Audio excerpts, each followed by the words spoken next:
O Presidente da República apresentou na última sexta-feira, na Assembleia Nacional, a sua mensagem sobre o estado da nação. João Lourenço admite o aumento da pobreza e do número de desempregados no país em consequência da Covid-19. Na cerimónia que marca o início do ano parlamentar, o titular do Poder Executivo anunciou para breve a redução do IVA para um conjunto de produtos como medida para o alívio do custo de vida. Foi a quinta presença consecutiva do Presidente da República na sessão de abertura do ano parlamentar. No regresso à Casa das Leis e à semelhança dos anos anteriores, João Lourenço foi recebido com honras militares. Seguiu-se o desfile no tapete vermelho e os tradicionais cumprimentos de boas-vindas do anfitrião. Fernando da Piedade Dias dos Santos fez as honras da casa e convidou o ilustre visitante a juntar-se ao plenário da Assembleia Nacional. 15 minutos depois do início da cerimónia solene, chegava o momento mais aguardado. Tal como era previsto, a mensagem sobre o estado da nação tinha como pano de fundo o impacto da pandemia da Covid-19 na vida dos angolanos. Temos perfeita consciência de que, como resultado da pandemia da Covid-19, a pobreza aumentou no nosso país. Muitas empresas encerraram a sua atividade. O desemprego aumentou e muitas famílias reduziram ou até mesmo ficaram sem rendimentos. Reduzir a incidência da taxa da pobreza é uma das principais metas do Executivo e, neste sentido, estamos a trabalhar em diversas frentes. No regresso ao Parlamento, o Presidente da República tomou contacto com os recém-criados símbolos da Assembleia Nacional, a bandeira, a insígnia e o martelo, usado pelo Presidente do Parlamento.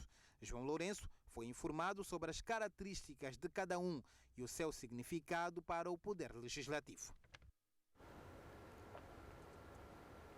Dr. David Mendes, começo por si. Antes, boa noite. Boa noite. Foi o discurso com a abrangência desejada? É muito difícil analisar a abrangência de um discurso, porque depende de várias perspectivas, não é? E, embora terem sido quase 2 horas, foi uma prestação de contas que o Presidente fez.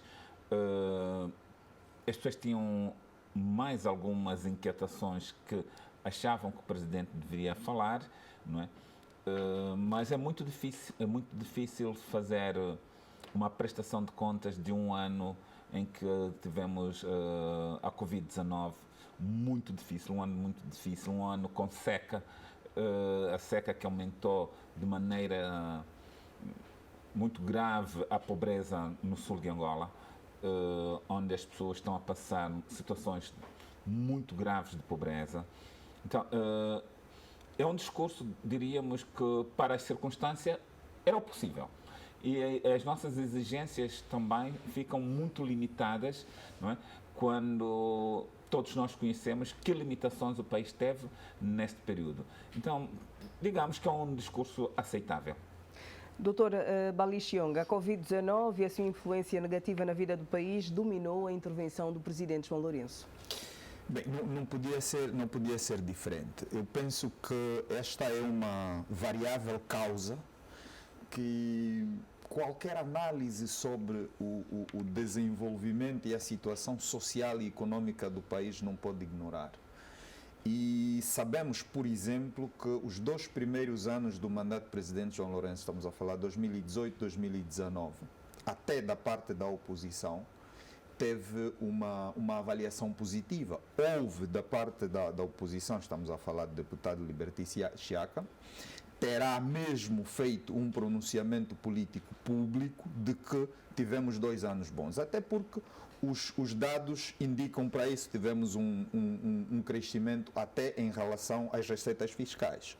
O que é que acontece? Depois de 2019, estamos a falar de 2020 essencialmente, há uma perca, para além de um desacelerar da economia, há percas de empregos. E aqui é onde penso que, em alguns ciclos, a crítica teve dificuldade de fazer essa apreciação. E a pergunta que se colocou é: o que é que de facto a Covid-19 provocou? E é simples perceber isso. É que quando nós temos a renda por via do emprego e por via da produção. E quando nós temos o Executivo a fazer uma reestruturação da economia, é tentar relançar a produção nacional, e depois temos restrições, não há como a perca de emprego não afetar os rendimentos das famílias, ou seja, acabamos tendo pouca gente a trabalhar e o mesmo número de pessoas a consumir. Não tem como isso não afetar. Aliás, até internacionalmente isso é reconhecido, tanto que na Inglaterra, por exemplo, até hoje faz-se crítica ao governo pela forma como geriu a pandemia. Aqui internamente, os críticos políticos também disseram, por exemplo, em relação aos Estados Unidos, que uma das causas da não reeleição de Donald Trump tem muito a ver com a forma como geriu a pandemia. Então a pergunta que se coloca é, por que que quando nós fazemos análise interna da nossa situação, a pandemia não é uma variável causa tida em consideração? Fica muito difícil fazer essa leitura. Mas o Presidente da República e o Executivo vai um pouco mais longe quando há este reconhecimento. E isso é notável. E penso que alguns críticos provavelmente não estavam à espera que o Presidente reconhecesse que a pobreza aumentou. Mas já havia como não reconhecer? Não, e essa é a questão. Quando se faz um discurso sobre o Estado da Nação, as pessoas esperam, nós os angolanos esperamos que se faça um discurso a tocar a realidade. A questão da pobreza é visível e não há como fugir dela. E, portanto, o Presidente da República, nesse caso, faz muito bem, mas aponta já soluções. Já sabemos que, por exemplo, a questão da isenção das tarifas, das taxas aduaneiras é uma solução, mas o Presidente já aponta outra, que é a questão do IVA. Sabemos todos o impacto que o IVA tem sobre a economia. Mas é um impacto que se questionou desde o início. Por que começar a 14% num país com a nossa realidade? E hoje precisamos recuar. É verdade. Hoje estamos a recuar não porque a medida tenha sido errada, aliás, porque os resultados foram visíveis 2018, 2019. É porque nós temos uma circunstância que não nos permite manter isso. E, mais do que manter uma posição que sacrifica os angolanos, o Estado faz muito bem em recuar, porque não são as pessoas que estão ao serviço da economia. É a economia que tem de estar ao serviço das pessoas. Dr. David Mendes, quero ouvi-lo também.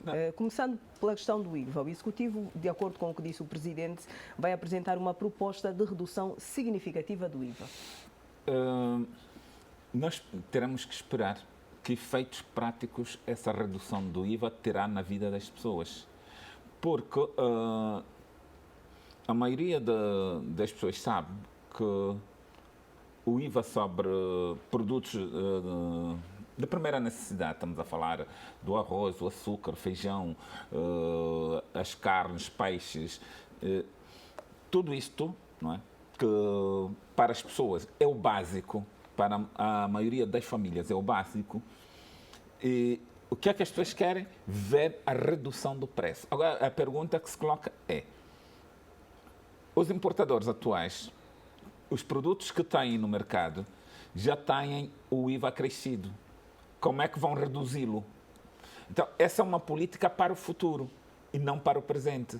Porque o que é que as pessoas querem? E todos os dias nós temos ouvido as pessoas a dizer que queremos que o arroz baixe, queremos que a coxa baixe, queremos que o feijão baixe, queremos que o açúcar baixe.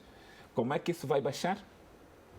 Não é com os produtos que já estão com o IVA acrescido. Então, vamos ver a partir de que momento o IVA vai influenciar o produto junto do consumidor. Eu acho que a par da redução do IVA era abrir mais concorrência, porque nós temos monopólios. Temos um monopólio do arroz, temos o monopólio da farinha de trigo, temos o monopólio das carnes e do peixe. Se não acabarmos com estes monopólios, a redução ou não do IVA não terá nenhum impacto direto nas famílias. Mas há como acabar com esses monopólios, Dr. David Mendes? É uma preocupação que o Presidente manifestou bem no início da altura em que assumiu a liderança do país, que reconheceu existirem monopólios em algumas áreas e que iria fazer o que estivesse ao seu alcance para acabar com eles. Não é muito fácil acabar com os monopólios. Porquê? Porque eles criam uma rede de influência até nos órgãos de decisão. Agora, era importante abrir-se aqui aquilo que durante muitos anos falou-se das áreas transitárias, não é? Que criou-se aí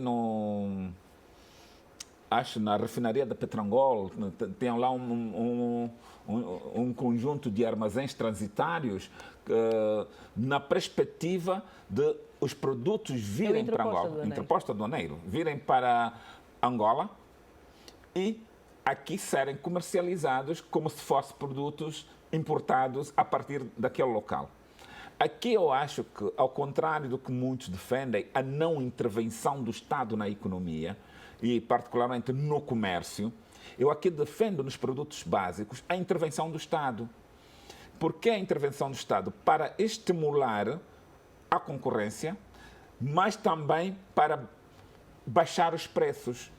Porque o que é que acontece entre nós? A empresa que importa em Angola é a mesma que fornece lá fora. Muda de nome. Aqui chama-se António, lá chama-se Joaquim. Então, ele compra na sua própria empresa. O preço do produto que se compra em Angola é muito mais caro do que se compra em outros países. Por Como é que quê? se altera isso, doutor? É preciso que, no meu entender, que o Estado intervenha nisso. É preciso que o Estado não se coloque apenas como um simples árbitro, um simples regulador. Estamos numa situação, para mim, de urgência. A população precisa ter produtos a custo mais baixo. O Estado tem que intervir. É aqui também que eu defendo muitas vezes, não é, que há subvenção. O Estado intervém com uma subvenção. E várias pessoas perguntam, o Estado vai tirar aonde? Eu digo sempre e sem nenhum receio. É preferível aumentar o preço do combustível e baixar o preço do arroz. É preferível aumentar o preço do combustível e baixar o preço do peixe. Não é aceitável, num país como Angola, que tem o mar que tem, uma caixa de carapau custa 38 mil kwanzas. Não é aceitável. E porque estamos a falar sobre alimentos, doutora Balixionga, a seca no sul de Angola e todos os constrangimentos porque estão a passar os angolanos residentes nesta região do país, também mereceu a atenção e uma justificativa do Presidente da República durante a sua intervenção. Sim, e só para olhar aqui para essa questão antes, é verdade que o Estado precisa intervir, mas, por exemplo, o Estado já faz uma intervenção. Em relação ao combustível, por exemplo, a subvenção que o Estado faz tem algum impacto noutros produtos? Porque, veja, reduzir, por exemplo, tirar a subvenção aos combustíveis iria, por exemplo, significar aumentar o preço dos transportes, por exemplo. E então, há aqui que olhar para as diferentes variáveis e calcular o seu impacto. Voltando para a questão que coloca, sim, e sabemos, por exemplo, que a parte sul de Angola deve ser, e espero não estar errado, deve ser a que terá merecido, durante este mandato do Presidente João Lourenço, mais visitas, mais presenças. E, portanto, o Estado está mesmo preocupado com a questão do povo do Sul. Agora, temos uma calamidade natural que precisa ser atendida, primeiro, com projetos estruturantes. Estamos a falar, por exemplo, do projeto CAFU, que vai possibilitar que as pessoas no sul de Angola tenham acesso fácil à água. Mas temos também medidas pontuais. E o Estado deve continuar, e há esse compromisso por parte do Presidente João Lourenço, do Executivo que ele dirige, de continuar com medidas pontuais a aliviar o sofrimento das pessoas do Sul. Que não é uma questão para ignorar. Dr. David Mendes, que visão é que tem sobre esta intervenção que está a ser feita às populações do sul de Angola que sofrem com a seca e com a fome? Sabe, é muito difícil fazer essa análise, mas daquilo que nós vemos em reportagens, e antes de ontem ainda estive a ver uma reportagem feita no sul de Angola, aquilo é de arrasar com as pessoas. Aquilo é um sofrimento muito, muito, muito difícil. Vermos crianças, não é, a se alimentar exclusivamente daquele leite azedo, não é, sem nada mais. é verdade que às vezes nos perguntamos, não é? Se era a prioridade comprar os carros para os procuradores ou era prioritário, com esse dinheiro, comprar comida para aquela população. Poderá-se dizer que o Estado não pode viver a dar comida. Também é verdade. Não vamos criar um Estado de providência. Mas estamos numa situação excepcional. Aquelas crianças que eu vi, né, naquela extrema pobreza, né, choca qualquer pessoa. Não podemos aceitar, não é, que num período como este, pessoas a passarem fome, extrema pobreza, e gasta-se tanto dinheiro para comprar carros. Os carros podem esperar, mas a vida humana não espera. Quem a perder, perdeu para sempre. Eu acho que todo programa que está a ser gizado para o futuro deveria ser acompanhado de programas presentes, atuais, para o combate real à fome. Porque é uma realidade que aí está, não podemos escondê-la. Temos que nos compadecer com aqueles compatriotas. Temos que sentir, ainda que isto significasse a redução de parte dos nossos salários. Porque é uma situação de extrema necessidade. O país tem que sentir que aquela população, não sei quantos habitantes são nessa altura, precisam de sobreviver. Estão numa questão de sobrevivência. Então, todo o esforço do Estado tem que estar direcionado para salvaguardar aquelas populações, para evitar que aquela gente morra, para evitar que aquelas crianças continuem no estado em que estão. Porque, senão, essas crianças que estão nesse estado de extrema pobreza, mesmo que dentro de 2 anos se estabilize, jamais recuperarão os efeitos que terão de terem passado dias e dias sem comer. Então, é preciso que pensemos, reflitamos da necessidade de encontrarmos saída para auxiliar aquele povo. Dr. Wallis Chionga, que outros pontos nesta intervenção do Presidente João Lourenço chamaram a sua atenção, uma vez que o Presidente acabou por tocar na questão económica, na questão da educação, a questão da saúde, mas do ponto de vista económico ficou, por exemplo, sublinhado que as reservas líquidas nacionais aumentaram. Sim, as reservas aumentaram e felizmente o Executivo, até no âmbito de uma governação transparente, já disse o que é que vai fazer com esse dinheiro, onde é que vai alocar, é na educação e na saúde.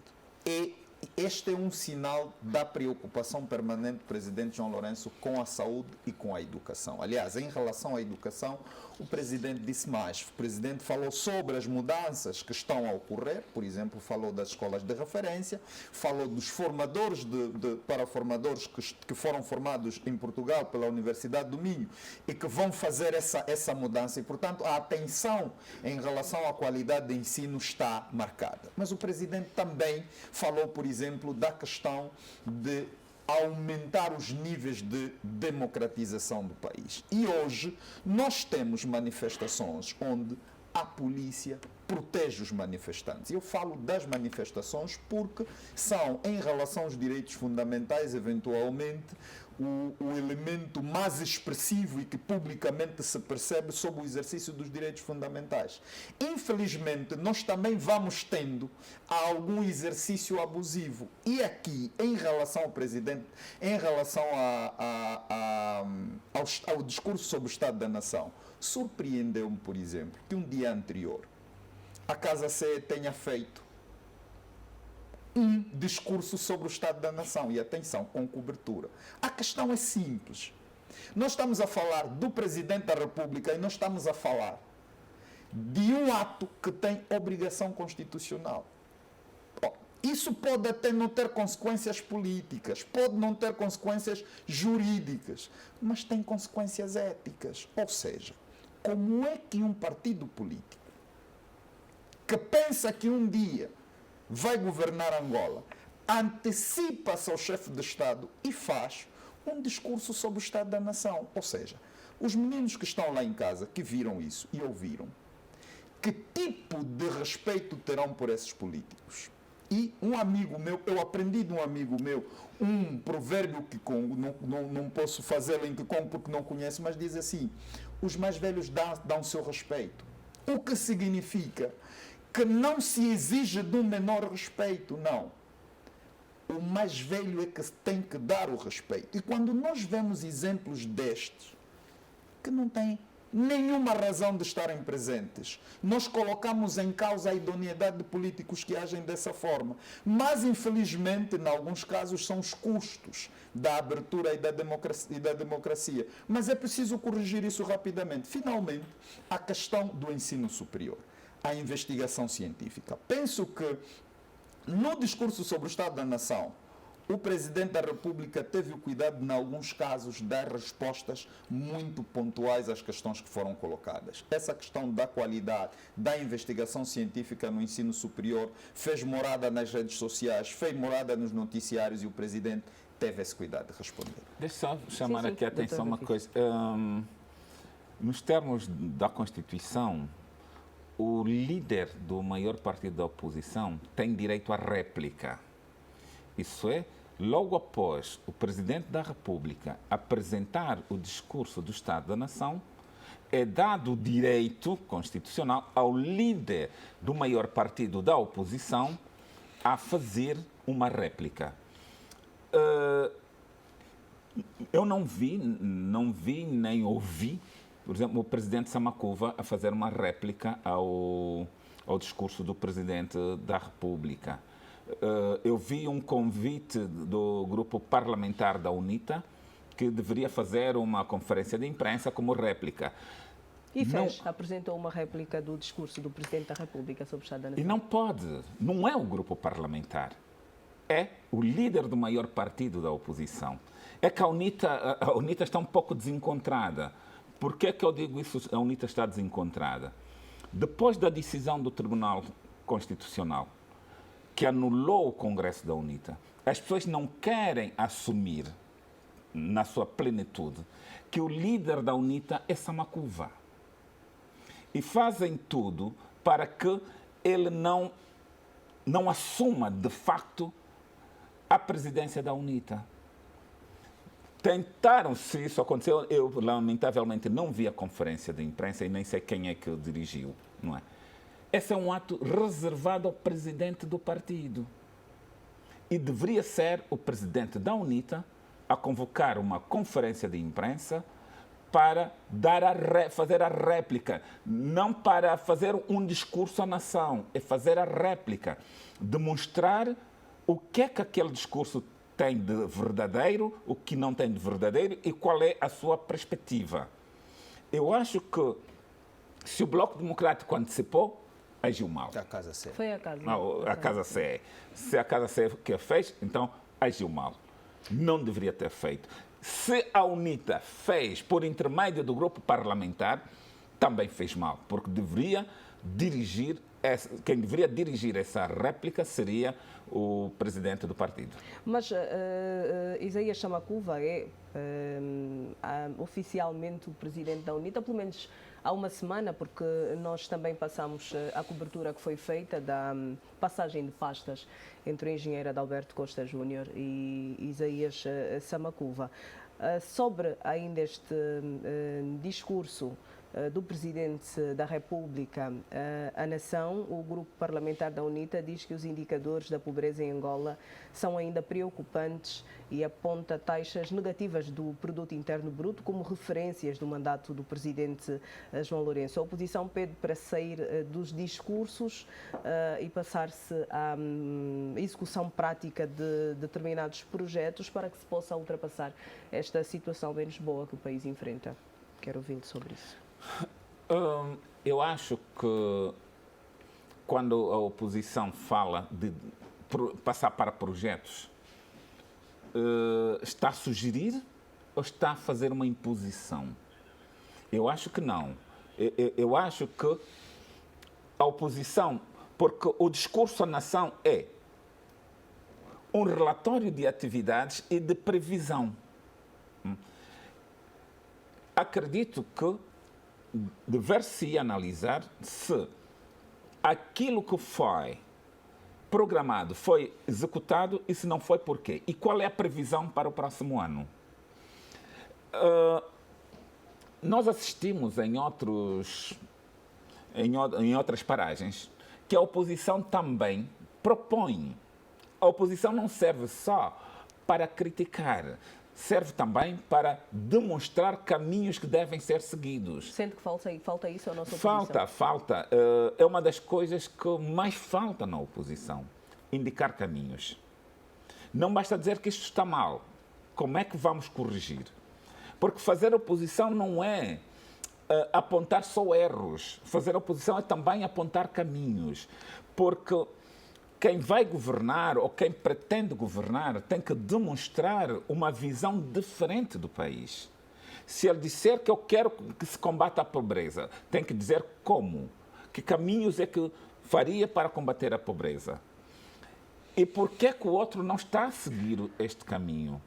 Porque o país não é daquele que está no poder apenas, nem também dos que estão na oposição. O país é de todos nós.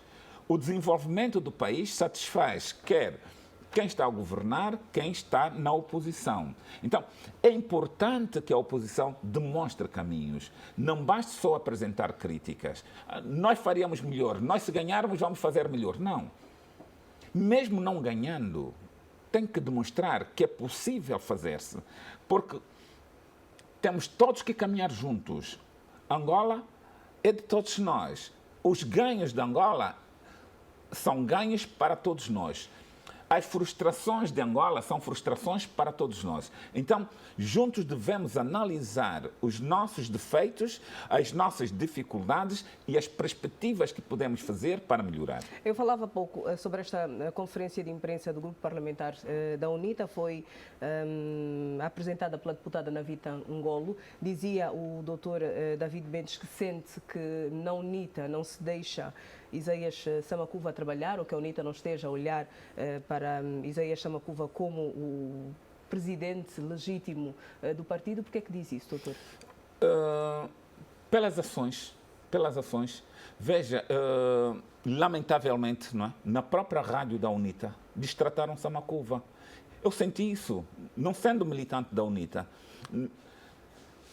Eu achei aquilo uma ofensa muito grande. Como é que na rádio da própria UNITA se destrata um presidente do próprio partido? O que é que está a acontecer? Meu entendimento é que o presidente da UNITA, Isaías Samakuva, convocou para dia 20, não é, a comissão política. E o que é que querem fazer? Meu entendimento, querem condicionar o presidente da UNITA. Querem forçá-lo a um caminho. Veja que até já saiu nas redes sociais que teria o candidato único, e aí o Samakuva foi muito direto e objetivo, que não iriam permitir candidaturas únicas, porque seria um retrocesso para a própria UNITA. É bom que a UNITA mantenha o seu princípio, mas as pessoas se esqueceram de uma coisa, é que nos termos dos estatutos da UNITA, a comissão política é um órgão consultivo e não é um órgão deliberativo. Em matérias de convocação do Congresso, é uma competência exclusiva do presidente. E a comissão política apenas é ouvida pelo presidente. Isso decorre do artigo 27 do próprio Estatuto da UNITA. É que as pessoas ainda estão com aquilo que se cumprem ou não cumprem com a decisão do Tribunal Constitucional. A decisão do Tribunal Constitucional é para ser cumprida. Todos os atos praticados pelo Adalberto da Costa Júnior são atos anulados, não produzem efeitos. As pessoas que ele nomeou, por exemplo, falou aqui da deputada Navita Ngolo, falou na qualidade de quê? O que é que ela representa no grupo parlamentar? Não é a presidente do grupo parlamentar, nem é a primeira vice-presidente do grupo parlamentar. Ela é uma secretária provincial. Como é que uma secretária provincial vai fazer, não é, uma réplica ao discurso da nação? É para banalizarem o presidente. Eu acho que a UNITA tem que se reencontrar. A UNITA não pode se permitir que as pessoas de fora comecem a olhar como uma UNITA que está a decair. E aí também o presidente Samakuva tem que ser um pouco mais ativo e fazer valer os poderes que ele tem enquanto presidente efetivo, porque ele não é um presidente de transição. As pessoas estão a pensar que é um presidente apenas para convocar Congresso. Não, ele assume os poderes na sua plenitude. Então, se há um presidente com poderes na plenitude, vai permitir, né, que a réplica seja feita por uma secretária de uma província, e que até nem é da capital, é do Ambo. Eu acho que aqui alguma coisa não vai bem. Qualquer coisa que a UNITA tem que parar e refletir. Né? E, acima de tudo, é preciso que as pessoas compreendam que a decisão do Tribunal Constitucional é para ser cumprida e não pensar que é uma simples decisão. Está bem, obrigada, doutor David Mendes. Doutor Balixionga, quero ouvi-lo em relação à opinião da oposição para o discurso do presidente João Lourenço. Bem, é interessante e a questão aqui é primeiro, ignorar realizações que foram publicamente reconhecidas, porque fazer um balanço dos 4 anos do mandato do presidente João Lourenço e dizer que não aconteceu nada é entrar numa contradição insanável, quando há coisa de poucos meses falou-se que pelo menos 2 anos terão produzido, de facto, os efeitos que se esperavam, não só do ponto de vista da democracia, da política, da economia e da vida social, da educação, por exemplo, e da saúde, para hoje dizer completamente o contrário. Aliás, e porque eu acompanhei nos pronunciamentos de Navita Ngolo um poema que ela diz, um poema do desconhecido. O ator é desconhecido. E o que o poema tem?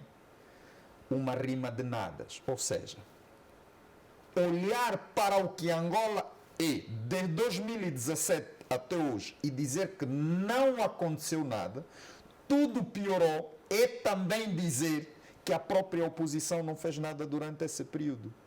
E Napoleon Hill, um grande escritor motivacional, diz: toda a crítica que não produz nenhuma sugestão é manifestação da alienação. Ou seja, há aqui uma espécie de uma crítica doentia. Eu digo, não há problemas nenhuns em reconhecer que houve dinâmicas, houve mudanças para melhor.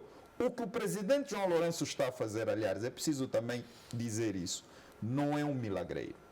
Ou seja, o presidente João Lourenço não pode chegar e dizer haja comida e vai haver comida. Não. É um processo. Agora, é preciso reconhecer, e como ele próprio diz, é um reformador. E quando nós estamos a mudar de rota, e parece que isso é que fica difícil reconhecer, que nós vivemos durante muitos anos numa ilusão de bem-estar. Nós não tínhamos estrutura econômica para funcionar. E para fazer essas mudanças leva tempo. O que a oposição deve fazer? Eu também não digo que a oposição deve bater palmas e oferecer rosas ao executivo. Não é isso que se espera. Agora, não se espera também que a oposição reduza a zero todo o esforço que esse executivo está a fazer e mais, com reconhecimento internacional. Ou seja, então estamos a dizer que as 3 avaliações que o FMI fez não são verdadeiras. Bem, nós vamos seguir, Dr. Balixionga, e digo que a Conferência Episcopal de Angola e São Tomé recomendou ao governo angolano que seja declarado estado de emergência no sul do país para permitir a ajuda da comunidade internacional às vítimas da seca. A Conferência Episcopal de Angola e São Tomé e Príncipe olha com grande preocupação a situação da seca que se vive no sul de Angola. É um problema cujo fim não está ainda à vista e as consequências agudizam-se: fome e pobreza extrema. Um facto que tem levado milhares de pessoas a abandonarem determinadas regiões à procura de melhores condições de vida. Em função desta situação, a SEASTE recomenda ao governo angolano que declare estado de emergência no sul do país. Este pedido é decorrente do facto da estiagem estar a ser longa. E nós sabemos que declarar o estado de emergência dá a possibilidade de se receberem apoios externos. E nós precisamos, efetivamente, destes apoios. E é preciso não, digamos assim, confundirmos a fome com a questão política.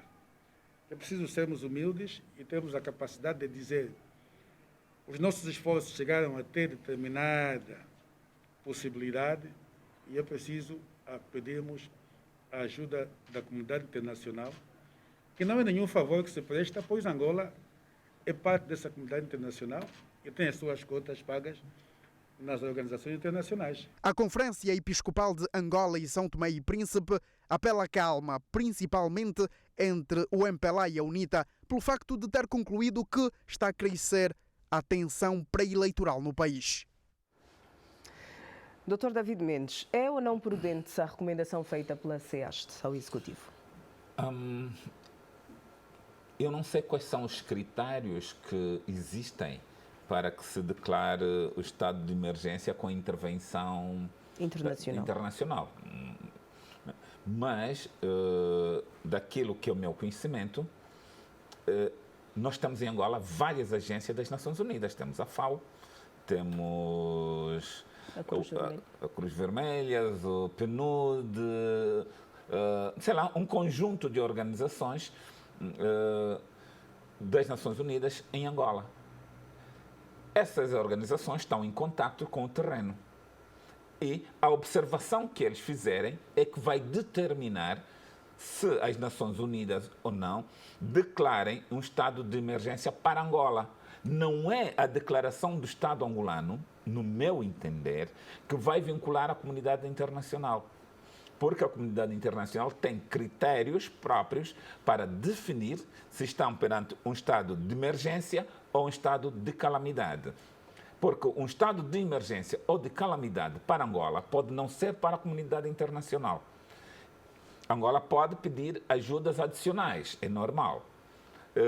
Angola não é o único país no mundo que declara estado de emergência, mas que o Estado central assuma a emergência.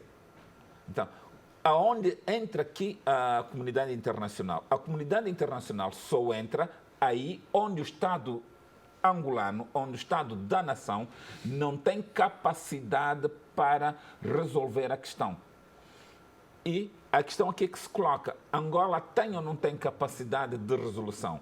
Meu entendimento é que Angola tem capacidade de resolução. Angola pode resolver. Temos é que discutir como, que prioridades têm que ser dadas. Algumas foram apontadas, né, pelo Executivo, que são a criação de barragens para que num futuro a água saia do rio Cunene para os outros pontos, com várias barragens pela sua caminhada. Eu acho que são programas de futuro, são programas para, como se diz, o próximo ano. Neste período, o que é que devemos fazer? Podemos ou não reforçar o auxílio alimentar a essas populações? Podemos ou não criar um programa específico, diferenciado do atual, com maior capacidade de intervenção a nível nacional? Meu entendimento é que sim. É urgente a entrada da comunidade internacional? Meu entendimento é que não. Porque também a intervenção da comunidade internacional pode significar um cartão amarelo ou vermelho para o Estado. Isso é, demonstrar que esse Estado não tem capacidade de controlo. Talvez seja por isso que a SEAST pede para que não se confunda a fome com política. Por isso mesmo é que temos que saber se os critérios para que a comunidade internacional assuma como estado de emergências estão reunidos, porque a comunidade internacional tem suas representações aqui em Angola e são as representações da comunidade internacional que, nos seus informes, poderão dizer se Angola precisa da declaração de um estado de emergência para o sul de Angola e não o Estado angolano. Obrigada, Dr. Balixionga. Quero ouvi-lo também em relação a esta solicitação, esta recomendação da SEAST para uma declaração de estado de emergência no sul do país devido à seca. Sim, bem, primeiro é preciso dizer que a SEAS, na condição de entidade máxima da Igreja Católica em Angola, é parceira do Estado, a Igreja Católica é parceira do Estado e, bem, faz análises da situação social, é uma entidade, como todas as outras denominações religiosas, em relação ao Estado, são parceiras, mas é também preciso dizer que, com base no princípio da laicidade do Estado, é preciso não confundir, é preciso que a Igreja não entre para a esfera da gestão, ou seja, não entre para aquilo que é responsabilidade do Estado. Mas sente que está a fazer alguma confusão ao Veja, fazer este pedido? Eu vou reportar-me à leitura que eu fiz da comunicação final, das recomendações, e eu penso que, e já repeti, vou voltar a dizer, não tenho problemas para dizer isso, qualquer análise da situação social que não coloque a Covid-19 como uma variável causa é seguramente uma análise inclinada. É seguramente uma análise inclinada. É verdade que nós estamos a falar da seca no sul de Angola, estamos a falar de uma estiagem prolongada, mas estamos a falar de pessoas que morrem a fome. Exatamente. E aqui é preciso não fazer sofismas sobre as pessoas que morrem em Angola, mas não é o mesmo que dizer que o governo angolano não está a fazer nada. Aliás, a questão da seca no sul de Angola até mobilizou cidadãos nacionais. E então existe essa mobilização. Respeita-se esta recomendação que a Igreja Católica faz, mas eu entendo que na sua condição de parceira do Estado, deve fazê-lo até no sentido de não inclinar a percepção das pessoas. E eu penso que isso é importante, ou seja, é verdade e temos que aceitar, temos que também nos comportar assim, não podemos fazer política com a questão da fome. Temos de nos mobilizar todos agora. Fazer transparecer que o Estado angolano não está preocupado com essa questão e que o Estado angolano não é capaz de resolver esse problema, penso que aqui há algum excesso, no meu entender. Bem, vamos seguir. Digo que a Polícia Nacional anunciou na última terça-feira que mais de 10 mil crimes de natureza diversa foram registados em todo o país nos últimos 2 meses. Deste número, cerca de 6.694 foram esclarecidos. Os dados constam do relatório sobre a situação de segurança pública apresentado em Luanda. Há já algum tempo que a segurança pública é questionável por alguns populares dos diferentes pontos do país. Os assaltos na via pública e nas residências, bem como as lutas de gangues, são as situações mais reportadas pelos munícipes. Quando esses jovens se levantam aqui neste bairro, tiram katanas, tiram ferros, tiram o estado normal, até a pessoa estranha cai na rede. Eles só vêm para destruir, roubar, ontem vieram. Aqui, quando chega, é matar mesmo, é lutar mesmo. Muitos jovens que já lutaram aqui, nós estamos a passar mal. Quando chegam aqui, não incendiam a casa. Há dias que incendiaram a casa aqui de um vizinho. Apesar deste quadro, a Polícia Nacional considera a situação da segurança pública estável e que muitas vezes esta sensação é posta em causa pela forma como os factos são publicados, principalmente pelas redes sociais. Bem, a questão de segurança pública no país está perfeitamente ao alcance das forças de segurança, da Polícia Nacional, como disse, porque o país vai bem, o país tem tranquilidade, o país tem ordem, as instituições funcionam, e por isso a situação de segurança pública está perfeitamente ao alcance das forças de segurança. Dr. Balixionga, começo por si. A Polícia Nacional falou sobre a questão da segurança pública, um assunto também abordado pelo Presidente João Lourenço durante a sua intervenção, reconhecendo os níveis elevados de criminalidade, a sensação de insegurança, e disse que tudo vai ser feito para se inverter este quadro. Sim, e tem de ser feito. Eu penso que conforta, sim, que as autoridades policiais venham e digam que têm a situação controlada, mas a percepção também é importante. A percepção também é importante. Temos vindo a constatar respostas em relação a determinadas atuações, mas é preciso melhorar mesmo esta percepção de insegurança. É preciso melhorar. Aliás, o presidente João Lourenço diz mais. O presidente João Lourenço diz que a polícia tem de ser mais incisiva. Ora, quando o presidente diz que a polícia tem que ser mais incisiva, é porque claramente há aqui determinados elementos que devem ser melhorados em relação à atuação da polícia. Mas eu penso que é também pesado em relação à segurança colocar todas as questões sobre a polícia. E por quê? Já dissemos num programa que a questão da criminalidade é tida por alguns académicos como um subproduto da sociedade de consumo. E, portanto, é uma realidade que acompanha em paralelo a sociedade de consumo. O que tem de ser feito? Tem de haver estratégias muito diversificadas para combater o crime. Porque não será possível ter um policial para cada cidadão. E nenhum país tem.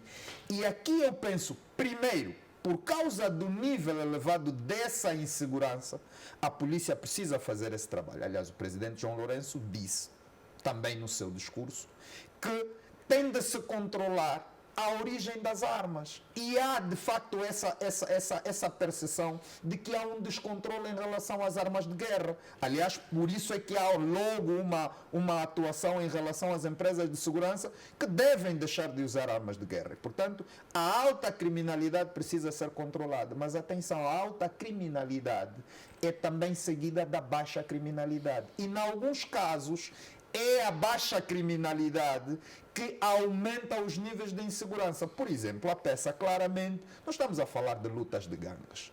Nós não podemos olhar para as lutas de gangues, por exemplo, e dizermos assim, não é alta criminalidade. Pode não ser alta criminalidade, mas é uma criminalidade que preocupa. E essa criminalidade trata-se no nível básico. Então é preciso conjugar sinergias para se combater o crime. E aqui há as instituições próprias. Por exemplo, o cidadão tem de ter responsabilidade sobre a sua própria segurança. Avaliar se eu sou um potencial atrativo do criminoso. Eu também tenho de fazer isso. Por quê? A minha rotina, o que eu faço, isso atrai o criminoso. É preciso olhar para essas questões para que a polícia se dedique, então, para aquelas questões da alta criminalidade. Porque, senão, vamos todos nós entrar para aquilo que se diz ao seu libero in causa. É que nós nos colocamos numa situação de sermos vítimas de crimes. Então, é preciso esse esforço. Dr. David Mendes, quero ouvi-lo em relação a isso. Por várias vezes falamos aqui sobre a questão da criminalidade, o policiamento de proximidade, e o doutor tem sublinhado que o polícia é também um chefe de família, um ser humano e, como todos nós, quer salvaguardar a sua vida. É preciso que se invista mais em meios para a polícia. É importante, homens e meios. Acho que eu já falei aqui também num dos programas, por exemplo, que eu acolhi com muito bom grado as motos de 3 rodas na polícia. Quem conhece, por exemplo, o Catinton, conhece o Kazenga, aquelas áreas de Malueca, quem conhece os Zangos, se não tens possibilidade de patrulhar essas áreas, como é que vais garantir a segurança das pessoas? E nós ouvimos aqui relatos dos criminosos que chegam, já não usam chaves falsas, né? Arrombam as casas, né? Com instrumentos que até produzem muito barulho, porque arrombam portas, arrombam paredes e ninguém sai. E não tem como chamar a polícia. Eu acho que, tal como os condutores, ao sair à rua, se esquecer a carta de condução, regressa imediatamente buscar, porque o polícia está lá permanentemente a parar os condutores. Se houvesse esta tal polícia de proximidade, que não estaria aí para cobrar os taxistas, mas para manter a segurança e a ordem, para que inibisse a ação do criminoso. Porque nós, quando vemos polícia na rua, é polícia para mandar para carros, para pedir documentos e nada mais. Não é isso que se precisa. Precisa de polícias nesse posto para inibir o criminoso. Nós falamos que na cidade tem segurança, sim senhora. Nós, se andarmos por aí, vamos encontrar no 1º de Maio postos fixos de polícia. Se formos à ilha de Luanda, vamos encontrar postos fixos de polícia. Mas saímos da FTU para Viana, para o Kazenga, para o Golfo, não teremos nenhuma segurança. Não vamos encontrar dispositivos de polícia aí para defenderem os cidadãos.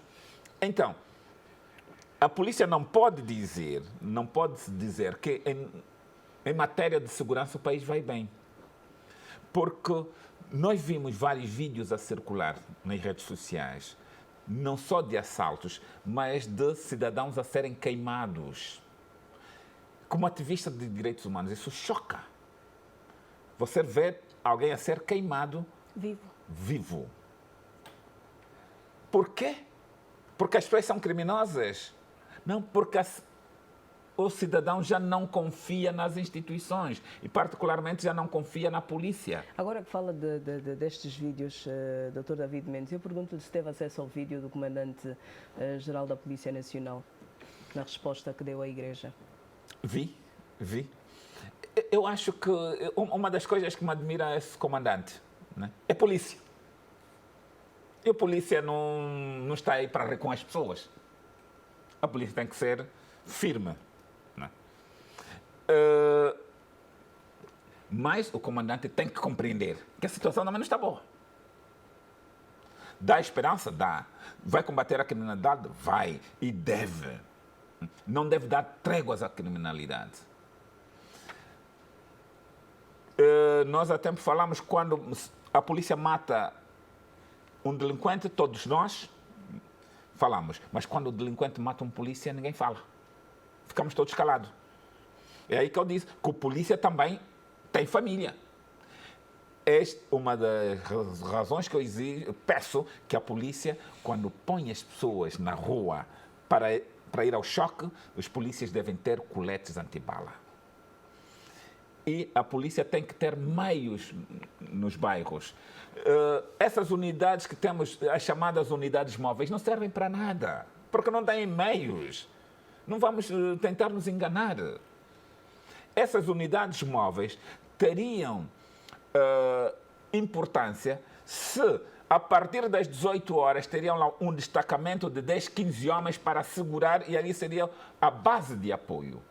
Agora, como acontece, nós passarmos lá essa hora, não tem nenhum polícia, e se estiverem, estão a beber cerveja, vamos dizer que tem segurança? Não. Nós temos respeito à polícia, como se diz, mal com eles, pior sem eles. Então, precisamos da polícia. Precisamos apoiar a polícia. E também temos que ter consciência que devemos dar uma remuneração condigna à polícia. É uma atividade de risco. Enquanto nós estamos a dormir tranquilos, é porque alguém está desperto para cuidar de nós. Então, há que se dar um salário condigno à polícia. Bem, vamos olhar para um outro assunto. O governo da província de Luanda rescindiu o contrato com as operadoras de lixo, de recolha de lixo dos municípios de Cacoaco e Belas. Na base da medida está a incapacidade técnica das referidas empresas para a prestação deste serviço. Dr. Balixionga, começo por si, voltamos à rescisão de contratos com operadoras de lixo na capital do país. Bem, e se isso tiver que se repetir o número de vezes necessário, sejam rescindidos. Que sinal é que se dá se for rescindido várias vezes? Não, alguma coisa não está a correr como deveria? Não necessariamente. Aliás, pode ser um acompanhamento melhor, uma avaliação melhor. Uma empresa pode, no começo da sua atividade, ter capacidade para prestar o serviço a que se comprometeu por via de um contrato. Mas má gestão pode fazer com que ela perca essa capacidade.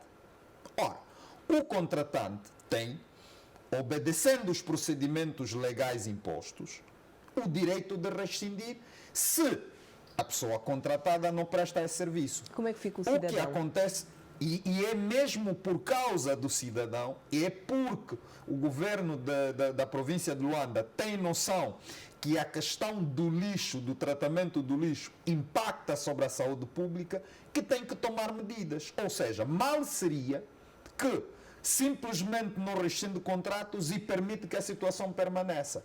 Eu penso que é um sinal de competência, é um sinal de acompanhamento. Por quê? Porque é preciso contratar pessoas que façam melhor o trabalho. Aliás, é pelo exercício do trabalho que se descobre se a pessoa é ou não é capaz.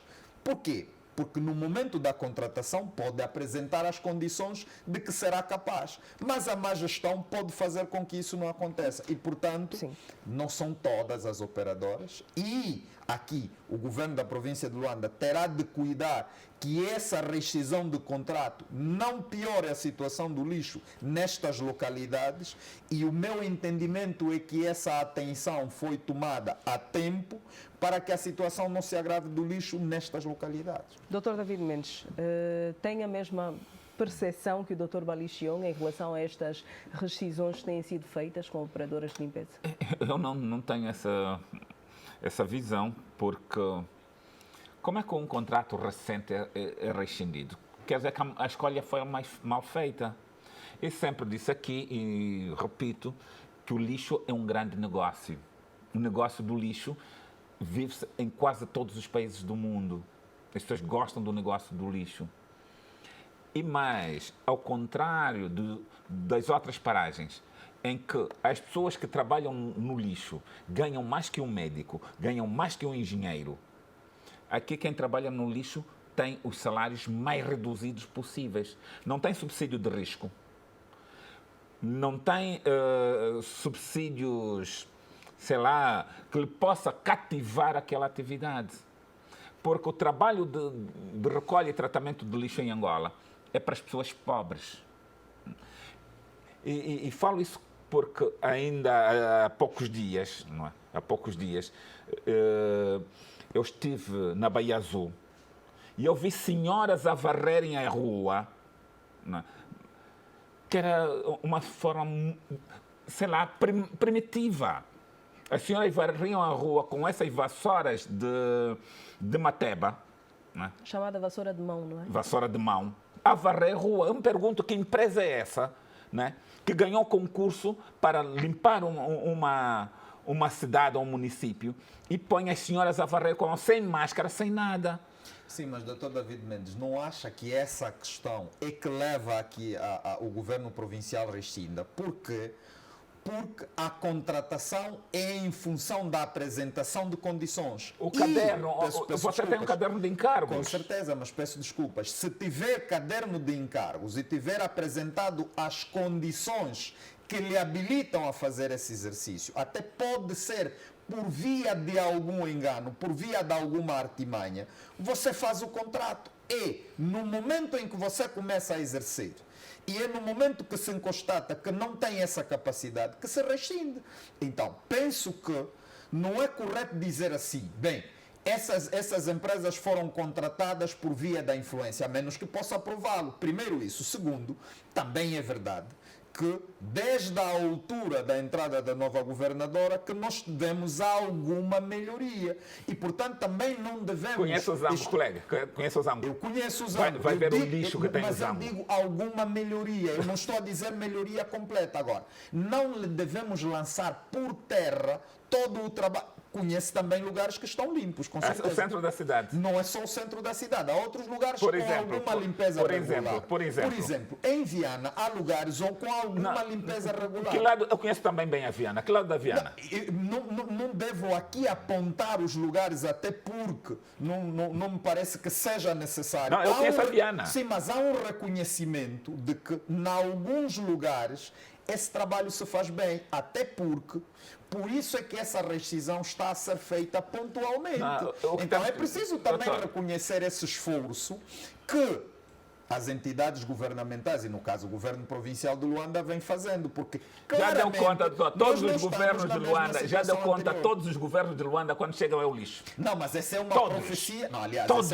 essa é uma profecia que o meu caro amigo Dr. Todos. David Mendes quase que fez quando foi nomeado Então, a essa governadora. também chegou, Então, já começou a rescindir. mas a questão é, deverá estar a ignorar outros sinais que mostram que alguma melhoria ocorreu e está atento aos sinais que levam à realização da sua profecia. E penso que é preciso também evitar uma análise extremada nesse sentido. Entreguem a gestão do lixo A quem? à administração, às administrações municipais. Entreguem isso às administrações municipais. Sim, mas este o é governo o de caminho. Luanda, Este é o caminho. o governo de Este Luanda é o caminho. deve se Potenciar retirar as disso. Sim, mas potenciar as Não, administrações. não é potenciar, é entregar a questão do lixo. Mas as administrações, para que tenham essa atividade, elas precisam, do ponto de vista da desconcentração, ter essa capacidade. Não. Do ponto de Então, vista, não é elas têm que ser mandatadas não para é fazer contratação isso. de Não é empresas. só pegar... Não é só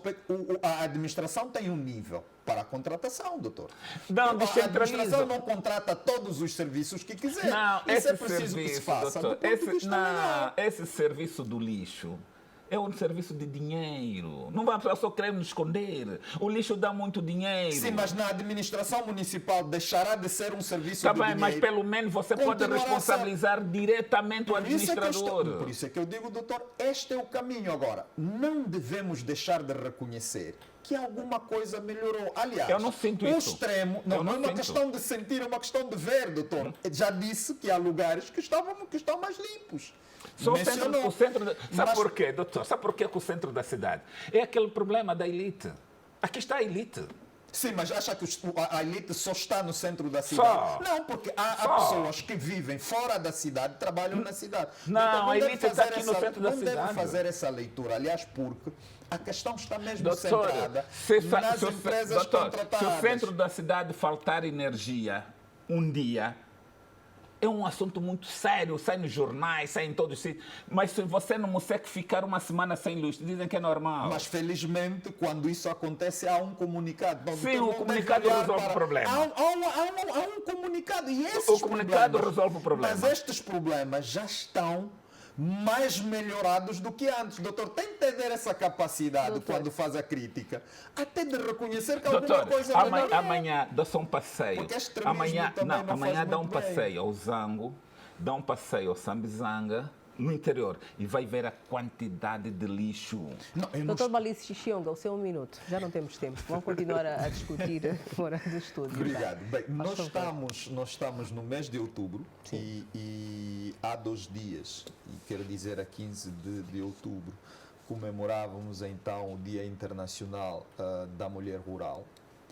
E o mês de outubro é também tem efemérides relacionadas à mulher, e penso que a atenção que especialmente a OMA prestou organizando uma feira da mulher rural, e principalmente a intervenção da vice-presidente do MPLA sobre aquilo que deve ser a atenção da mulher rural, principalmente os problemas relacionados com a sua atividade.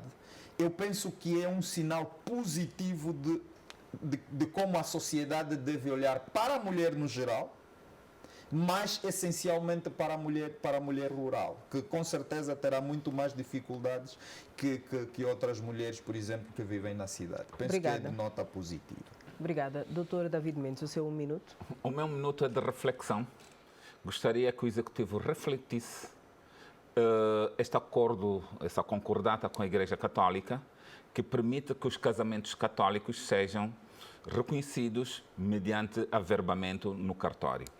Isso fere o princípio constitucional da igualdade entre as igrejas. Por que só a Igreja Católica? Por que as outras igrejas não têm esse direito? Podíamos partir do exemplo da Igreja Católica para garantir a todas as igrejas reconhecidas o direito de celebrarem casamentos sobre aquilo que vier a ser regulamentado e não dar um direito exclusivo à Igreja Católica. Isso é inconstitucional, do meu ponto de vista. É inconstitucional e fere a laicidade do Estado angolano e fere o princípio da igualdade, de tratamento igual entre os cidadãos. Por isso, o meu recado, a reflexão é para o Ministério da Justiça e para o Executivo, de que deverá ser estendido às outras igrejas este direito de celebrarem casamentos reconhecidos. Muito obrigada aos doutores por terem vindo a esta edição da revista Zimbo. Olhamos assim para algumas das matérias que foram manchete nesta semana informativa na TV Zimbo. Obrigada uma vez mais, boa noite. Deste modo concluímos esta edição da revista Zimbo.